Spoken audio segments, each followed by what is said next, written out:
Hey, good morning, good afternoon, good evening, wherever you are in the world. Welcome to FPL Don't Panic, the early Friday morning, New Zealand edition.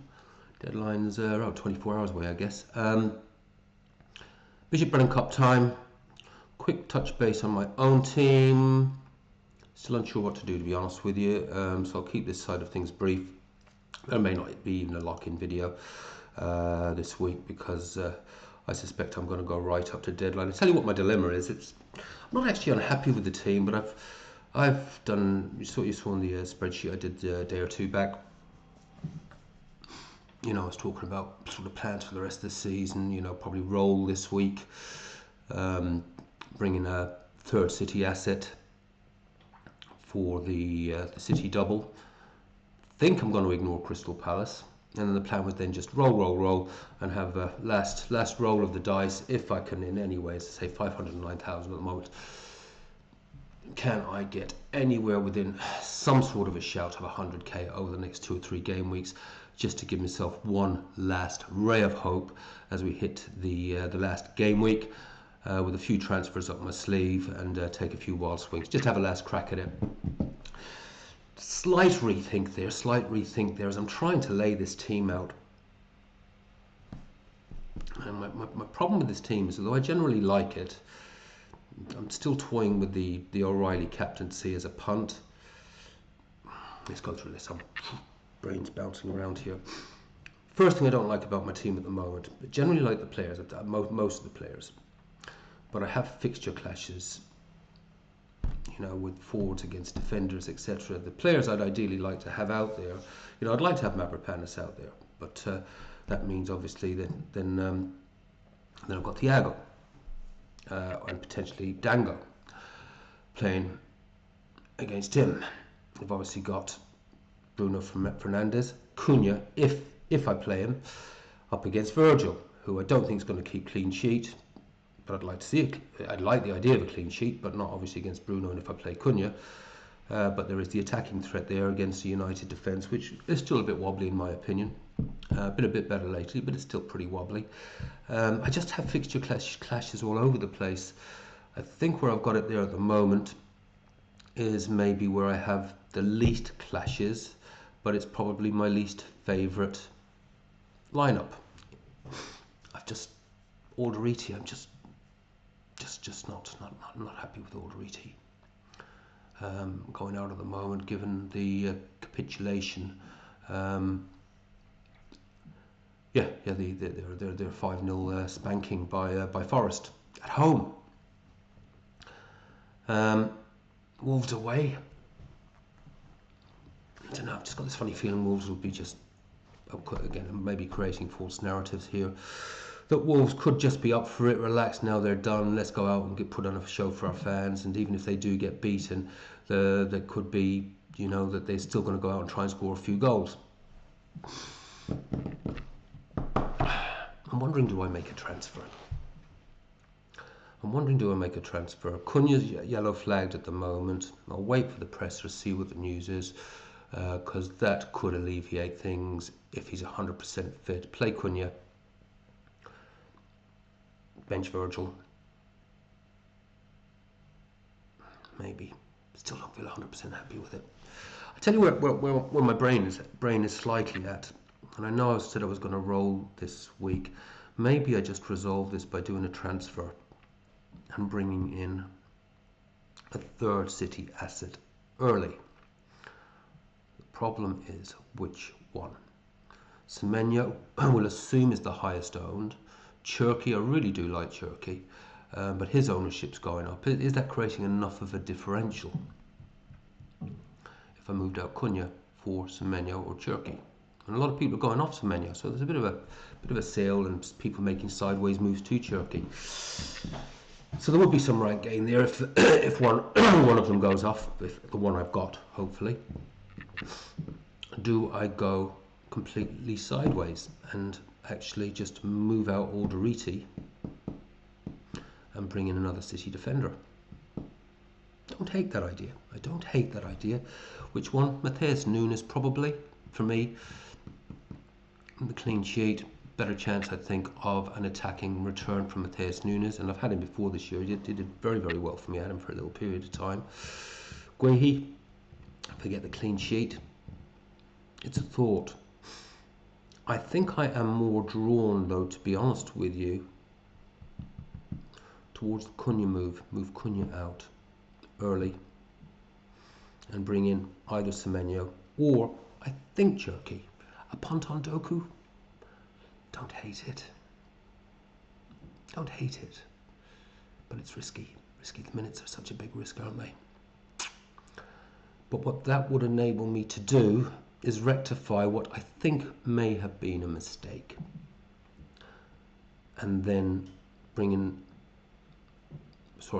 upgrade an Arsenal asset. Don't laugh at me. Rice to Saka before they have their Burnley fixture, and captain Saka as a differential. Now, I know Saka has not had the greatest of seasons. He hasn't. He's obviously been affected by injury, etc., etc. His averages, though, based on his games played, and I've spoken about Saka many times, you'll remember when I did have him, I said, oh, listen, it's not spectacular, but he's ticking along at 5 or 6 points a game. However, in a game against Burnley, he could do some real damage. A couple of penalties, attacking return, maybe an assist. Quite like the idea of a punt on him, to be honest with you. The way to get there would be the flagged Cunha to the third City asset, see if I can work out which one's the lesser owned of Cherki and Semenyo. I think it will be Cherki. And then look to move Rice up to Saka in after this game week, maybe. See if he's obviously, the minutes risk is there obviously, but he is now getting minutes, so can't imagine he wouldn't, if he's up and running, wouldn't start that game against Burnley. That's my thinking. Probably not going to be a deadline video this week, but that's my thinking. I think if I do a transfer, might move Cunha up to Cherki, and I've got my City treble up. I am going to go against, but I'm not really going against the grain. I'm not going to bring in any Crystal Palace doublers. I don't think I am. I reserve the right to change my mind on that. Obviously, I might freak out when I see teams being put together that have got 5 or 6 assets doubling, but they're going to play City. A heavily rotated Palace, the minute risks, the minute risks, unless you're going with a Henderson or something like that. What is the upside for even doing one transfer? You could get a DEFCON defender, I guess, maybe a Lacroix. Munoz can get DEFCON. But I don't fancy they're going to keep. I fancy they're going to concede quite a few goals against City, to be honest with you. And the other fixture's not that flash either. I suspect they're going to concede. Are we going to take a risk on a midfielder? I don't know. I reserve the right to change my mind. I don't think I'm going to go with Palace at all. I'm going to go against the grain on that. I think the transfer may be more valuable. But I definitely want a third City asset. If I do anything this week, I think it would be Cunha to Cherki. I think if, and it really is a big if, that's what I'll do. And then I'll be able to upgrade Rice to Saka and put a captain's armband on him for Burnley. Still not sure about, honestly, I don't know what I'm going to do with the rest of this year. I don't know, will I captain O'Reilly? What do you think? Is it too punty? I mean, if I can get another 60 or 70 or 80k rank rise this week, if I just get lucky, then I'm ticking up. And if I can get another little bit in the double week, just a little bit, if I do a rogue captaincy, then if I can just get within something halfway close by that last game week or so, then to take a few big wild punts. I'm torn, folks. I'm torn. I'm very, very torn. Let's do a Bishop Brennan Cup. As I say, I don't know where my captaincy's going, and I don't know if I'm going to do that transfer.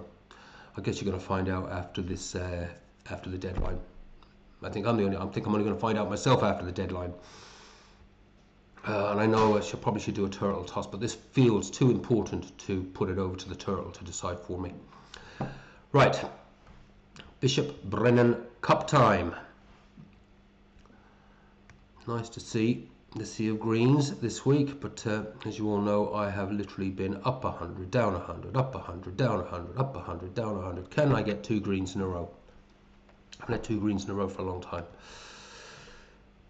Okay, let's have a little touch base on the 1, 2, 3. Decent score there from Joseph Robinson, yep.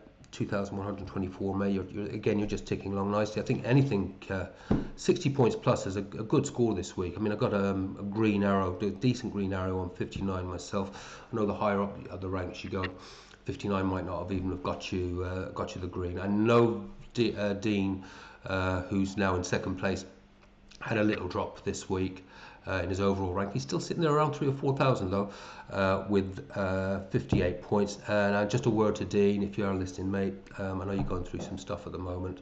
Heart goes out to you, mate. I really do know how you're feeling, buddy. I've been, I think, as you know, through something pretty similar myself recently. So heart goes out to you, mate. You know, check in when you're ready, buddy. Thinking of you, mate. Bailey, the rising star. 60 points, green arrow, currently number 1. Let's have a look at what you're doing, Bailey. But you really have I think probably for something like, yeah, a bit of a period of time now, you've been really cranking. Let's just have a quick look at your game week history, then we'll have a look at what you've done. But yeah, in my mind, you've been, yeah, look at that, yeah, just yeah, since game week 23, it's magnificent stuff. Just a couple of reds in there. Really good, and overall rank now 3,830.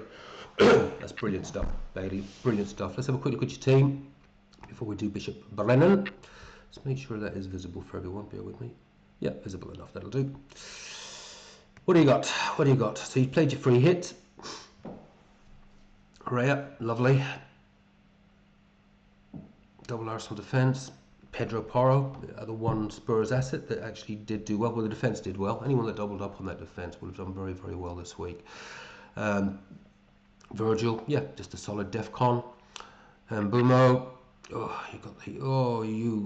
managed to, you actually managed to get a decent score despite the Xavi Salah Solanke disaster. So it shows it can be done. That's one of the things I do say, guys. You know, we obviously try and get the best teams out. But really, as long as you've got that solid 6 or 7 that return from you for you each week, you know, we sort of, worry about, we've got a few weak players out there.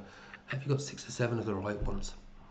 And, you'll get it, you tick towards that 70 point. I mean, three players down effectively for most of that game week, Bailey, and you still came away with such a good score.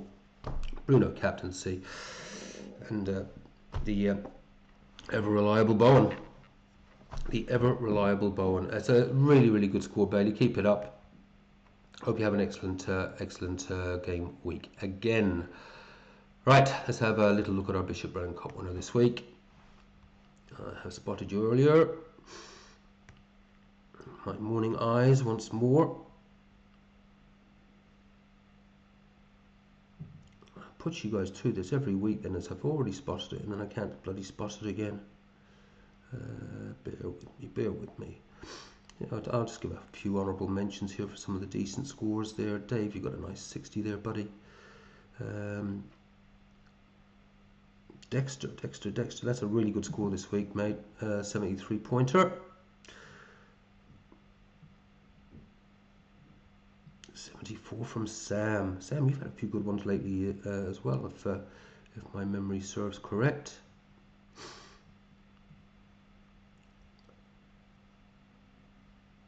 And 72 there from Stephen Wright. And there I am with my little 59. Oh, so near and yet so far. Could have been another good one.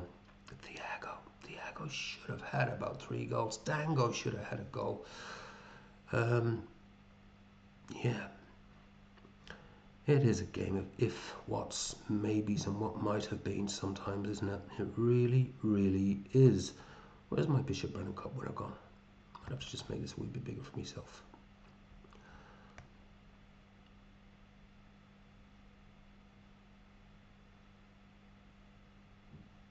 Here it is. It's Nick. 78 points, mate. That is a brilliant score this week. I'm presuming, unless you had a bench boost, then I can't. No, just a free hit. I'm going to say, just realised I hadn't checked if you'd had a bench boost or anything. Then we might have been going somewhere else. So again, let me just make sure that's visible for you lot. Yeah, good enough. 78. I think that's a very, very successful, very successful free hit, mate. Raya, Pedro Porro, you just went just at one Spurs asset. And it was the right way to go, wasn't it? You know, hindsight is a wonderful thing. I mean, it's a game of captain of hindsight. Next year I want to be captain foresight, though. We'll talk about more about that in our pre-season videos. Yeah, I want to be captain foresight. But yeah, Pedro Porro, yeah, it was absolutely the way to go. Absolutely the way to go. Well, this team, I mean, Spurs, oh man, they're going down, I think. This is going to be a very, very interesting Premier League game weekend, not just for FPL. I think this game week is critical. Gabriel, yeah, nice double Arsenal defence, and I think there's maybe a little bit to be gained at the moment with Gabriel from the wild carders that have sold him out. Have sold him to do their bench boosts, etc. I think there'll be a lot of teams out there that have decided not to bring Gabriel back this week. That they'll sort of look at their defence and think, you know what, I've got the 2 leads. You know, I've got Bournemouth in a decent fixture, etc. Well, you know, they'll probably have fairly decent defences. So I think the double Arsenal defence may be a differential this week. I don't know if you've still got in your own team there, Nick. Your normal team that will be coming back to for 35. But yeah, it's going to be an interesting game week again. And there's no guarantees Arsenal keep a clean sheet, of course. The nerves will be fraught, I suspect. Virgil, a little bit of DEFCON. Gibbs White. Oh, mate. Okay, yeah. The round of applause. There we go. Captaincy on Gibbs White. You all know how much I like a nice punty differential that pays off. Very, very well done.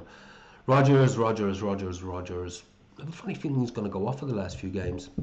We'll see. He's not been pulling up trees, but he's had a few returns recently, hasn't he? Rice. Yeah, Rice. Maybe we shouldn't have had him, Nick. Maybe we shouldn't have had him. I'm thinking of moving him out straight away. He hasn't had any DEFCON, if my memory serves correct, in any of his last 6, and the attacking returns have obviously dried up a long time ago. Yeah, we'll see. Does the return of Saka, did his drop in, not necessarily same form, because I don't think he's been playing that badly, but did his drop coincide with Saka's injury? If memory serves correct, it did a bit, or has it more coincided with Arsenal just really tightening up and not really attacking like they normally do? Even their corners, they're going for the short corners now. Did you notice that? And they did, I have to say, their goal was, I did actually quite appreciate what they did there. They played a short corner twice, which was very short, and that actually then it looked like they were going for it for the 3rd time, and they actually played it longer, but bypassed the guy coming for the short corner, and it all opened up. I actually thought it was quite clever, to be honest with you. But I need the in-swingers from Rice onto Gabriel's head, or indeed Saka when he's back onto Gabriel's head. Now, going down that path of these short corners, it's Rice again is losing some of his value. One to monitor. He'll certainly be out for me this week, I think, but we'll have a look at it after that with Saka back, I believe. Bruno Fernandes, yeah, ever reliable. 5 points, you had him covered off. Szoboszlai, yeah, I like Szoboszlai, but yeah. And Bowen, lovely Bowen, and Watkins didn't do a great deal, but again, I have this feeling that is there a bit of rotation risk there with Europe? But Watkins' averages are pretty good at the moment, so it was a good punt, I think, to be honest with you. Listen, 78 points, you can't argue with it either. Yeah, we're not going to get a low all 11 players 100% right. It's the Gibbs White pick, mate. It's the Gibbs White pick. You know, it's brilliant. Congratulations, you are this week's Bishop Brennan Cup winner with a score of 78, and that 78 would have given you a massive rank rise, pushing you to 94,369, well inside the top 100,000. And you will push on from here, I am sure. Congratulations, Nick. Well done. You're this week's Bishop Brennan Cup winner. Bravo, sir. Bravo. Okay, guys, it is 4:50 a.m. here in New Zealand. I actually was up early because I had to do a phone call to Ireland. Cup of coffee for me, maybe bed. We'll see how we go. Take care, have fun, play your own game, don't panic. Don't think I'll be back with a deadline one, because I don't think I'm going to make any decisions. It's going to be like a minute before deadline, and I'll do some sort of weird panic move. I think I'm going to go Cunha. I think I'm going to go Cunha to Turkey, and then do the Saka move in a couple of weeks. We'll see. I don't know. Let me know what you think in the comments. Take care.